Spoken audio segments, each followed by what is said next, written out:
The latest news coming in is that President Putin has offered to send a delegation to Belarus and is open for talks with a Ukrainian delegation.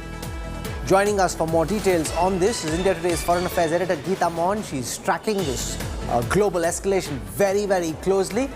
Geeta, initially we'd heard from the Russian foreign minister that unless Ukraine lays down arms, they won't be looking at President Zelensky's offer. Now we're being told that they're open for negotiation in Belarus. What's going on here?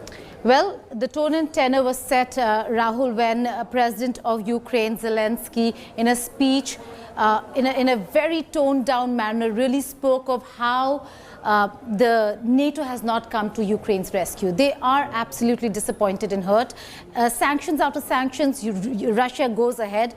Now Russia has an upper hand. And Putin, a strategist, you know how he works. He's now played the next game, which is saying that if NATO is not coming to the talking table, I am coming to the talking table. I would like to negotiate with you. Let's negotiate peace. But the one thing that's non-negotiable is you joining the NATO.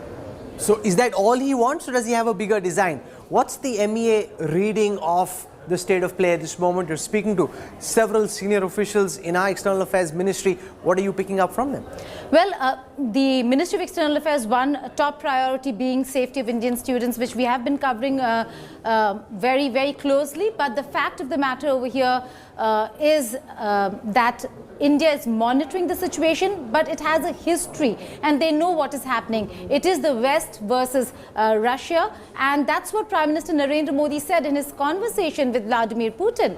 During the conversation, Rahul, he emphasized that negotiation and diplomacy is the only way forward to resolve the outstanding issues that NATO and Russia have. And he did speak about how there's a historical past to the entire problem that exists. So India knows what's happening over here and what's at play. Ukraine, again, in terms of being used by the West as also by Russia, and in terms of annexation of Russia, it's very clear, Rahul, Russia wants Ukraine to be a buffer state. They do not want NATO in their backyard, and that's the message that they've sent across. It's not invasion. In all probability, it's regime change that Russia would be looking at. India Today has been relentlessly bringing you every single image.